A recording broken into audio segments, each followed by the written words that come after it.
우리는 요한복음 13장을 공부하게 됩니다. 요한복음을 성막으로 비교한다면 1장부터 12장까지는 성소에 해당한다고 할 수가 있고요. 오늘부터 공부하게 되는 13장, 14장, 15장, 16장은 지성소에 해당한다고 말할 수가 있습니다. 요한복음 13장에 들어오면 여러 가지 상황이 바뀝니다. 12장까지 예수님은 대중들에게, 불특정 다수들에게 설교를 했습니다. 12장 예수님의 설교가 대중설교의 마지막 장입니다. 그러나 13장에 들어오면 예수님은 공개적으로 설교하시다가 비공개적으로 이야기하시고, 대중에게 설교하시다가 소수의 선택된 몇 사람에게 설교하시고, 사람 많은 광장에서 설교하시다가 마가의 다락방에 모여서 식사하면서 이야기를 하는 내용이 13, 14, 15, 16장입니다. 예수님은 소수의 제자들을 그 방에 초청을 해서 음식을 나누면서 제일 먼저 하시는 일은 놀랍게도 제자들의 발을 씻어주었던 사건에 아주 충격적인 것입니다. 그리고 성만찬을 나눕니다. 그리고 사적인, 개인적인 이야기를 합니다. 선택이라고 하는 것은 선택받지 못한 사람들에게는 비극이고 고통이고 저주가 되겠지만, 선택받은 사람에게는 그것이 축제고 기쁨이고 축복이 됩니다. 이제 모두가 떠났어요. 집요하게 예수를 괴롭히던 사람들, 예수를 체포하렸던 종교 지도자들이나 그 당시에 높은 위치에 있었던 사람들은 다 떠났습니다. 예수님은 모두 떠난 자리에 소수의 몇 사람, 12제자들을 불러놓고 비밀스럽게 이야기를 합니다. 13장 1절이 한 절인데 굉장히 많은 내용을 포함하는 1절입니다. 이 13장 1절을 함께 읽도록 하겠습니다. 1절 시작. 유월절 전에 예수께서 자기가 세상을 떠나 아버지께로 돌아가실 때가 이른 줄 아시고 세상에 있는 자기 사람들을 사랑하시되 끝까지 사랑하시더라.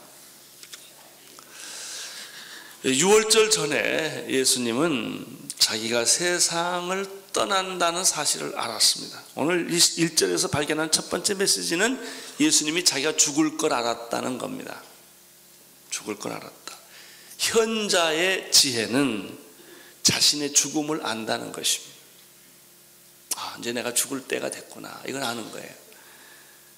미련한 사람의 특징은 무엇입니까? 자신의 한계를 모르고, 자신의 무지를 모르고, 자신의 죽음을 모르고 엄벙덤벙 사는 거예요. 오래 살 것처럼 감정대로 소리 지르고 본능대로 행동하는 사람은 미련한 사람이에요.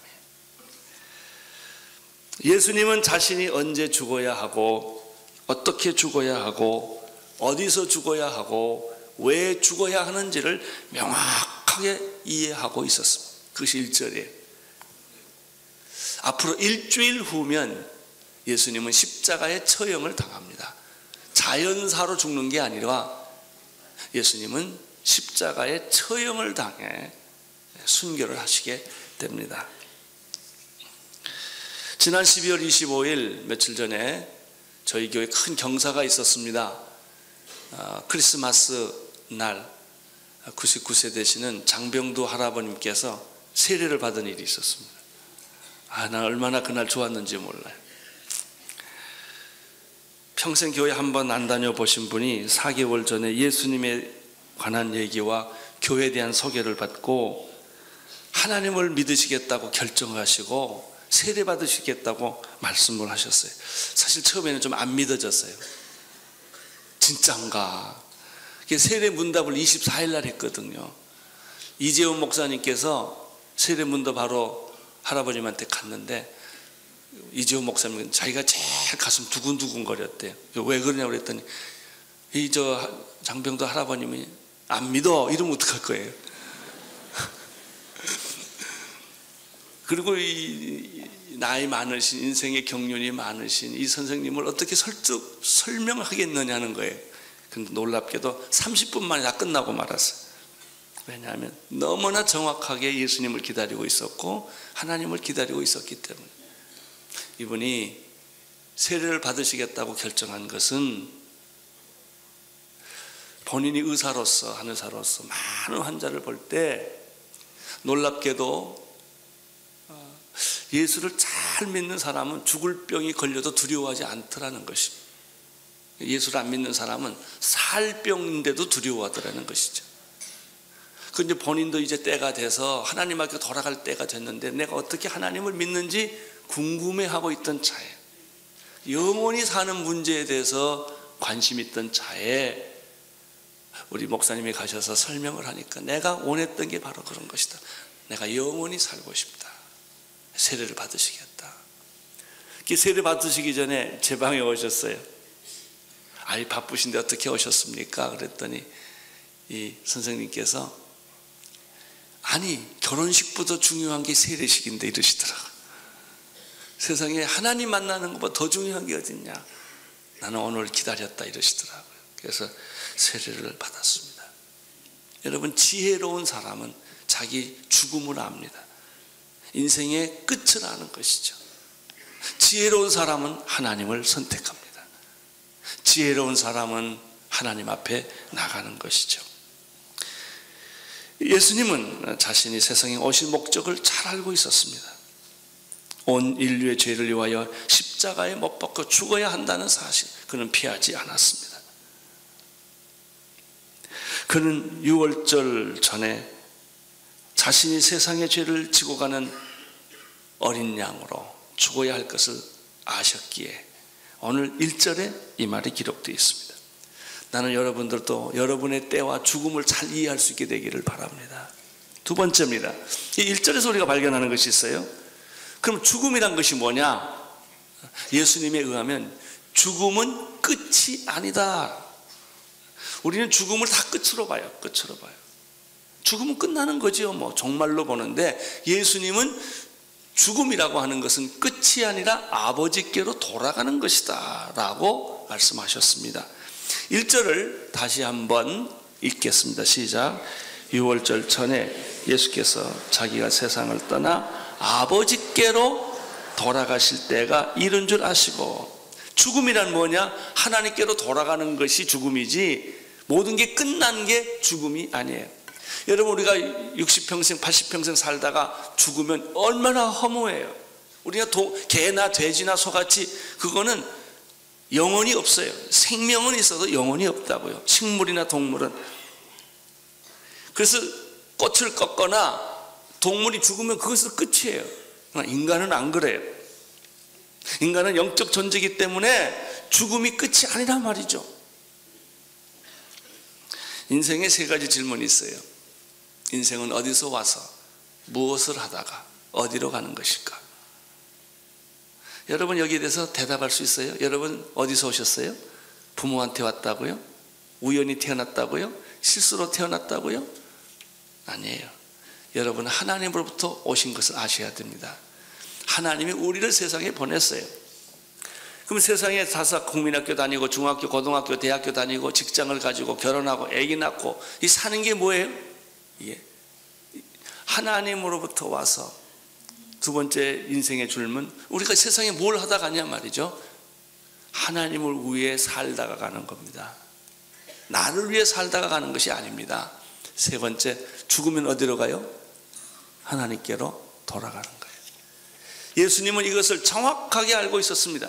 예수님은 하나님의 아들로서 하나님으로부터 세상에 왔다가 온 인류를 위하여 그가 십자가를 지는 것이 그의 삶의 목적이었다는 걸 알았어요.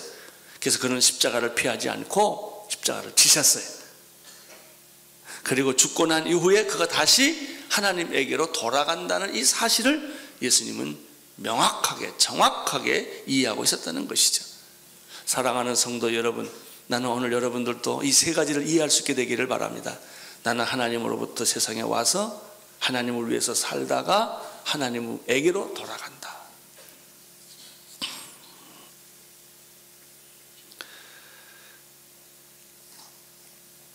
여러분, 사람은 하나님이 처음 창조하실 때 이렇게 죽게 만들지 않고 병들게 만들지 않았습니다.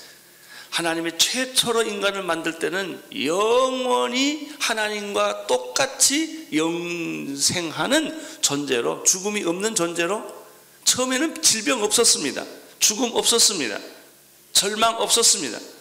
근데 인간이 죄를 지음으로 말미암아 죄의 싹은 사망이요, 죽음이 찾아왔고 질병이 찾아왔고 혼돈이 찾아온 것이죠. 그래서 예수님께서 하나님께서 자기의 아들 예수 그리스도를 세상에 다시 보내서 내 죄로 말미암아 죽게 된 죽음과 절망과 질병과 좌절을 대신해서 예수님이 십자가 못 박혀 죽게 하심으로 말미암아 누구든지 예수 그리스도를 믿고 다시 최초로 창조했던 그 본래의 모습대로 영생하는 존재로 회복시켜 주신 것이죠. 그래서 자꾸 예수 믿으려는 겁니다. 왜냐하면 그것이 당신이 죽음으로부터, 절망으로부터, 질병으로부터, 죄로부터 다시 회복하는 하나님의 방법이기 때문에 그랬던 것이죠. 죽음이란 끝나는 것이 아니라 아버지께로 돌아간다는 사실을 기억하십시오. 세 번째입니다. 예수님은 이 세상에 있는 사람들 중에서 특별히 자기 사람들, 자기가 택한 사람들을 조건 없이 무한하게 사랑하셨다라고 하는 얘기가 1절에 다시 있습니다. 1절을 다시 보겠습니다. 시작.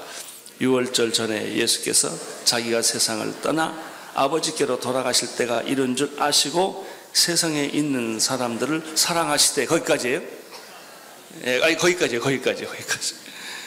다음 거는 네 번째예요. 이게 중요한 겁니다. 자, 보세요. 세상에 있는 자기 사람들을 사랑하셨다. 이게 과거 완료형입니다. 12장까지는 예수님은 모든 사람들에게 설교합니다. 불특정 다수에게, 대중에게, 민중에게 설교합니다. 그러나 오늘 이 말씀을 보면 세상에 있는 모든 사람을 다 사랑하지만, 그들이 구원받기를 원하지만, 예수님의 말씀은 세상에 있는 사람들 중에서 다가 아닙니다.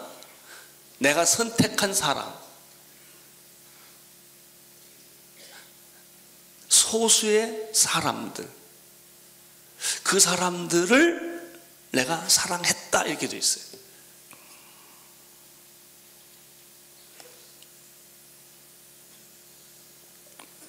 여러분, 하나님이 우리를 사랑하는 것은 많은 모래알 중에 하나, 많은 별 중에 하나처럼 날 사랑한 게 아니에요. 수많은 사람 중에서 당신을 사랑한 게 아니라니까요.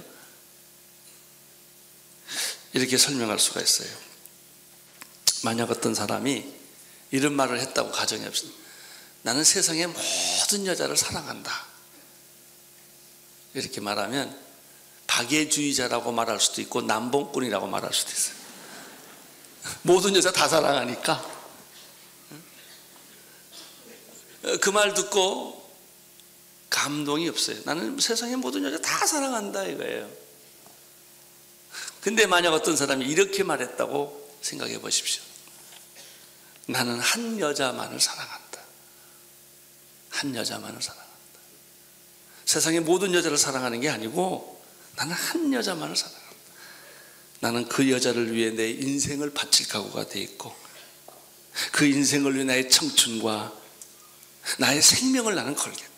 나는 직장도 조국도 난 다 버려. 그러면 그 여자가 얼마나 기분 좋겠어요. 그렇죠? 모든 여자들은 이런 고백 한번 듣게 되기를 원해요. 난 당신만을 사랑하겠다 말이죠. 여러분, 예수님이 우리를 사랑하는 건 나는 모든 사람 다 사랑한다가 아니고 당신만을 사랑하겠다. 당신만을. 그런데 예수님이 우리를 사랑하는 그 사랑은 어떤 사랑인가? 가장 중요한 게 조건 없는 사랑이에요. 세상의 모든 사람들은 다 조건이 있어요. 똑똑하고 잘나고 돈 있고 명예 있고 권력 있고, 그 사람 사귀어가지고 내가 이익을 벌만 하니까 사귀는 거지, 나한테 이득 될 게 없으면 그냥 버린다고요. 권력이 그런 거예요. 그 사람 권력이 있을 때는 구름대같이 몰려들어도 권력이 없어지면요 그렇게 찬바람 나는 거예요. 그게 세상이에요. 우리는 사람을 이용하기 위해서 사귀잖아요. 진짜 사람 만나는 게 없잖아요. 그런데 예수님이 우리를 사랑하는 것은 무슨 조건이 있기 때문에 사랑하는 게 내 공부를 잘해서 1등을 해서 너는 아주 올림픽 스타니까 그게 유명하니까 내가 널 사랑하는 게 아니다 말이죠. 내가 사랑받을 만한 가치도 없고 미모도 없고 능력도 없고 너는 보잘것없고 누가 너 같은 사람을 사랑하냐? 그래도 예수님은 그 사람을 사랑한다. 이게 예수님의 사랑이에요. 두 번째, 예수님의 사랑에는 자격이 없어요. 우리가 사람을 사랑할 때는 다 자격이 있으니까 사랑하는 거예요. 근데 예수님께서는 조건도 없고 자격도 없이 무조건적으로 사랑하고, 예수님의 사랑에는 한계가 없어요. 네가 날 사랑했기 때문에 내가 널 사랑한다, 이것도 아니에요. 예수님은 무조건 나를 사랑했는데 두 단어를 썼어요. 선택과 은혜. 이게 선택이에요. 하나님 왜 나 같은 사람을 뽑았죠? 나도 몰라. 해답이 없어요. 선택에는 해답이 없어요. 그냥 내가 널 택했다는 거예요. 은혜에는 왜 당신은 나에게 그런 은혜를 베풀어 주시죠? 당신 나한테 왜 이렇게 잘해 주시죠? 해답이 없어요. 그냥 은혜를 베푸는 거예요. 예수님께서 우리를 그렇게 사랑하셨는데 어느 정도 사랑했을까? 자기의 생명을 맞바꿀 만큼 사랑했다는 거예요. 우리는요 아무리 사랑한다고 해도 다 한계를 그어놓고 사랑합니다.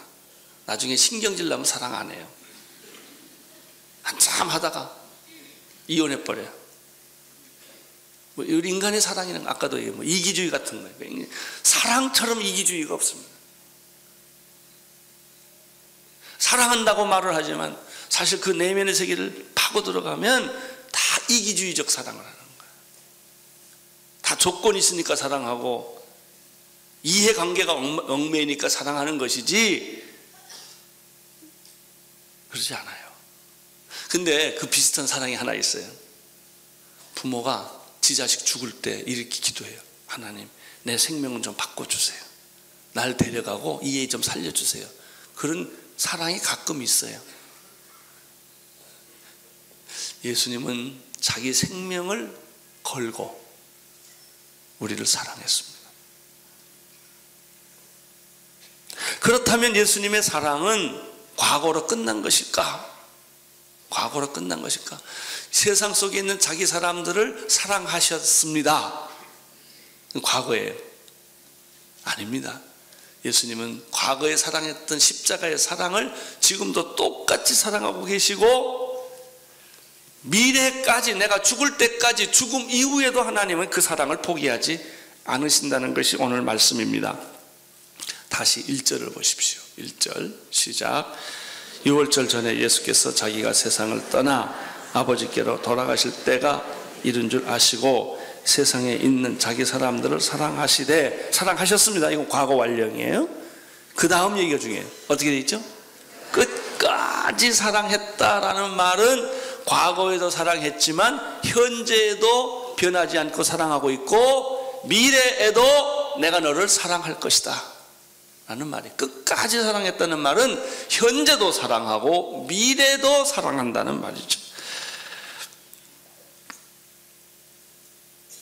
끝까지 사랑한다는 말은 무슨 뜻일까? 하나님의 사랑은 한순간의 뜨거운 열정이 아니라는 뜻입니다. 우리의 사랑은요, 로미오와 줄리의 사랑이든 노탑의 꼽추의 사랑이든 환상적이잖아요. 난 늘 제일 궁금한 게 로미오 줄리오가 결혼해가지고 둘이 애 낳고 살면 맨날 싸웠을 거예요. 젊은 날의 열정이 사랑이 아니에요. 뭐 천국의 계단에 나오는 그런 사랑도 이게 사랑이 아니다. 한정서 뭐 그 있잖아요.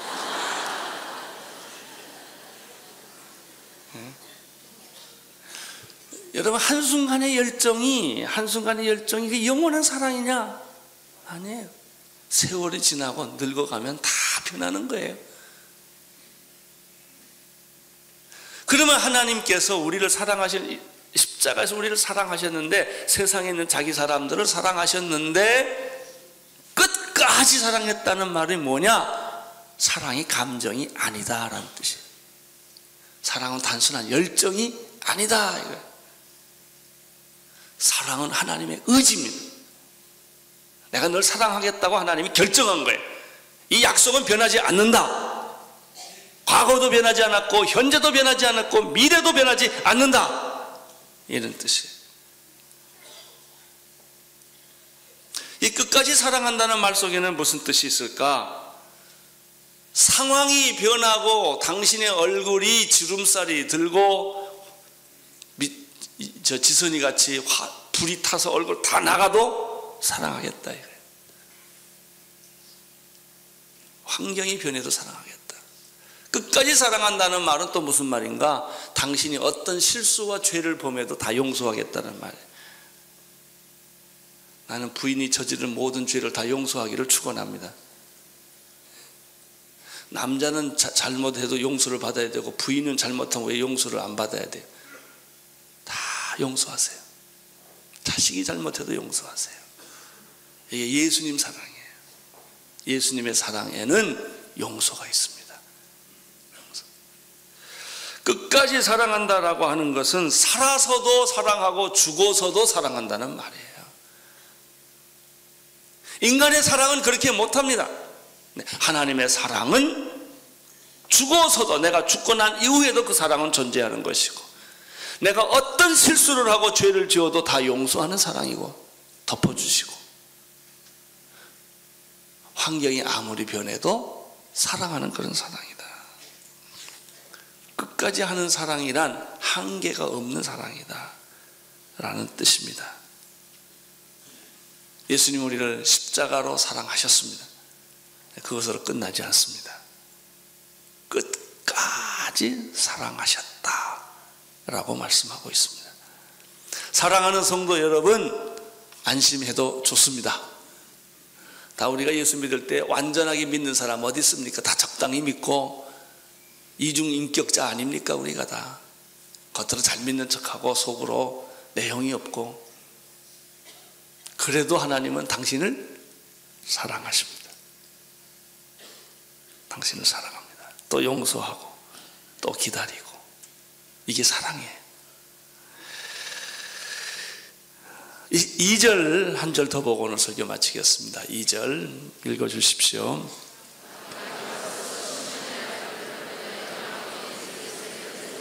열두 제자가 있었는데 예수님은 이렇게 고백해서 내가 너희를 사랑하는데 모든 사람을 사랑하는 것처럼 사랑하지 않고 특별히 사랑한다. 그런데 끝까지 사랑하겠다라고 고백을 하시고 나서 제자들 중에서 한 사람이 자기를 배신할 것을 아셨다는 기록입니다. 가룟 유다가 예수를 팔아먹을 거라는 것을 예수님은 아셨어요. 그래서 예수님은 모르는 척하고 계세요. 저 사람이 날 배신하지 다 하셨어요. 참 기가 막힌 얘기예요. 예수님은 끝까지 사랑하시겠다고 말하고 가룟 유다는 예수님을 팔아먹을 생각을 하고 있었다는 것이죠. 우리는 여기서 두 단어를 발견할 수 있습니다. 사랑과 배신. 그래서 드라마의 주제가 아니라 성만찬을 베푸는 최후의 만찬의 주제곡입니다. 사랑과 배신. 사랑 뒤에는 배신이 있는 거예요. 예수님의 조건 없는 사랑, 무한한 사랑, 용서하는 사랑, 한계가 없는 그 사랑이 있음에도 불구하고 바로 그 사랑 밑에는 가룟 유다는 예수를 팔아먹어야 되겠다고 하는 사탄의 생각을 그가 하고 있었다는 것이죠. 사랑과 배신은 유월절 식탁에 함께 놓여 있는 두 메뉴였습니다. 사랑하는 성도 여러분, 새해가 시작됐습니다. 여러분의 믿음의 현주소는 어디 있습니까? 사랑입니까? 배신입니까? 교회 잘 나오는 척하고 예수 믿는 척하면서 속으로는 딴 생각하고 있지 않습니까? 교회를 이용하고 하나님 이용하려고 하는 생각은 혹시 없습니까? 배신입니다. 나는 여러분이 배신의 선택을 하지 않게 되기를 축원합니다. 하나님의 값없이 주시는 그 사랑에 여러분들이 그 사랑에 헌신할 수 있게 되기를 바랍니다.